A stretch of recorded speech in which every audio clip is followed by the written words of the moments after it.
myself. My name is Greg Maynard. I'm the co-founder and executive director of Boston Policy Institute, policy-focused nonprofit. Before I start, I'm just going to say a little bit about BPI and also thank Councillor Ed Flynn for inviting me to be a panelist at today's hearing, and Chair Worrell and all of the staff at Boston Central Office for having me in to testify before this committee. This is the first time I've ever testified before the Boston City Council, and it's an honor to do it on an important issue that I'm passionate about. Just talk a little about BPI. I launched BPI in December 2023 in order to highlight and monitor issues facing cities and towns across Massachusetts through what is happening in the largest city in the Commonwealth, Boston. Leaders across Massachusetts look to Boston for ideas about how to govern their own cities and towns, and BPI's idea is that by fostering a better informed conversation in Boston, the public conversation across Massachusetts will be improved. In this presentation, I am going to go through the fiscal fallout of Boston's empty offices. Thank you so much for getting that up there.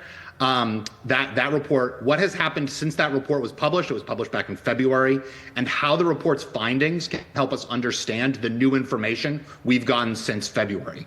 For those of you watching, you can find this report on our website, bostonpolicyinstitute.org. And while you're there, please sign up for our weekly newsletter. We have an AI-generated transcript of city council meetings, so you can see exactly who said what in today's meetings and all the other meetings that have happened since the end of last year.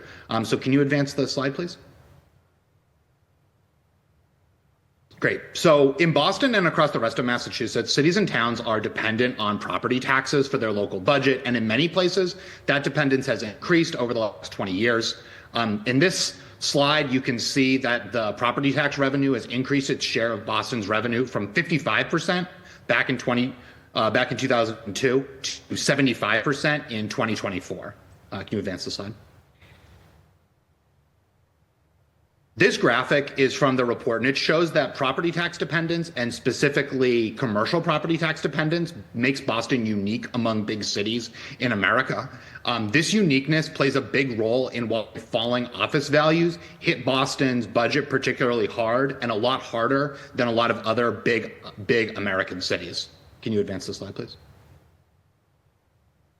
This is the graphic that got the most attention when our report came out in February. BPI projects that Boston faces a $1.2 to $1.5 billion shortfall in commercial property tax revenue over the next 5 years.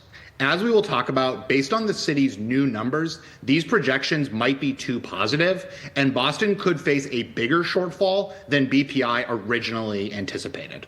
Can you advance the slide, please? So what can be done about this? We just had all the city councilors talking about how they'd like to see new options for revenue, and we have some of those options listed in our report, but most of them would not generate enough revenue to be real solutions. A transfer tax would generate little new revenue, and it cannibalizes revenue in some ways. Higher pilot payments also wouldn't generate much new revenue, and the other two options, new taxing authority and more state aid, seem extremely unlikely. So that leaves the last option, higher residential property taxes.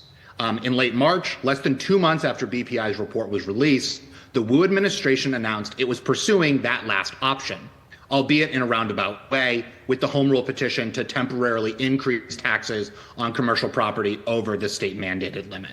Can you advance the slide, please? So BPI's report came out more than 8 months ago, and since then there has been a new report and new numbers from the city of Boston that corroborated the report's findings. This is the new report. In May, the Tax Policy Center, a joint project of the Brookings Institute and the Urban Institute, published a study that looked at the impact of falling office values on 47 American cities, with detailed analysis of 13 cities, including Boston. Some of that detailed analysis is on this slide. The authors of that report wrote, quote, "The question facing policymakers is not if this, falling office values, will affect local budgets, but how bad it will get. This whole report is worth reading for a sense of how Boston's situation compares to other major American cities." Can you advance the slide, please? The second time BPI's findings were corroborated was by Boston's budget officials when the projections from the assessing department were released last week. These numbers show that despite the Wu administration repeatedly dismissing budget concerns about falling office values and criticizing BPI's report, BPI was correct. Falling office values are a major budget problem for Boston and will be for years to come. Can you advance the slide, please? The numbers the city released last week show residential property values increasing 4% and commercial property values declining 7%. This graphic was produced by Evan Horowitz, who partnered with BPI to produce the report. He did it last night, so thank you very much to him. And as you can see, the 7% decline really stands out. It is a big decline compared to the last 20 plus years of commercial values here in Boston.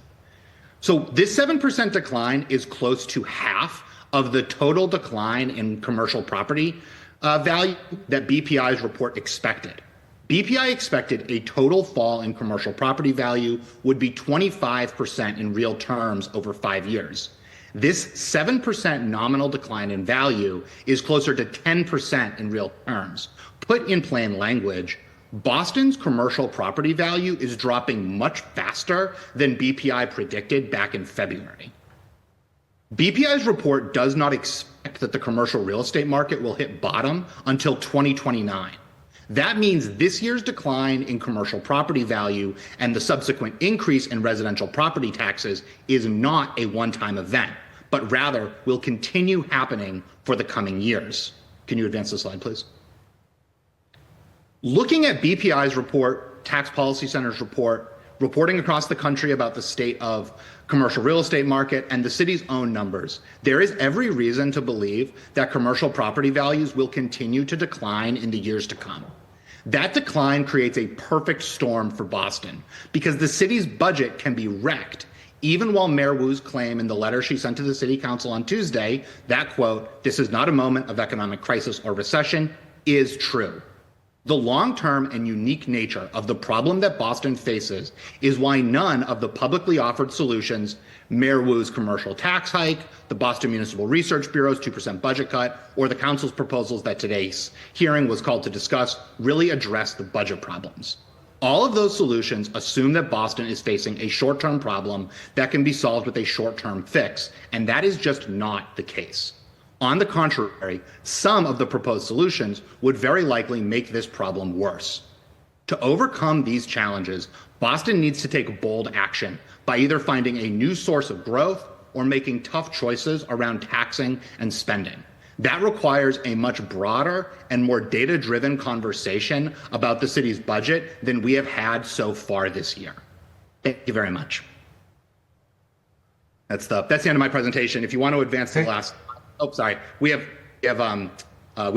contact information for myself and for the author of the report, Evan Horowitz. So, Awesome. he was really important in this, so I want to give him a shout out. Thank you so much.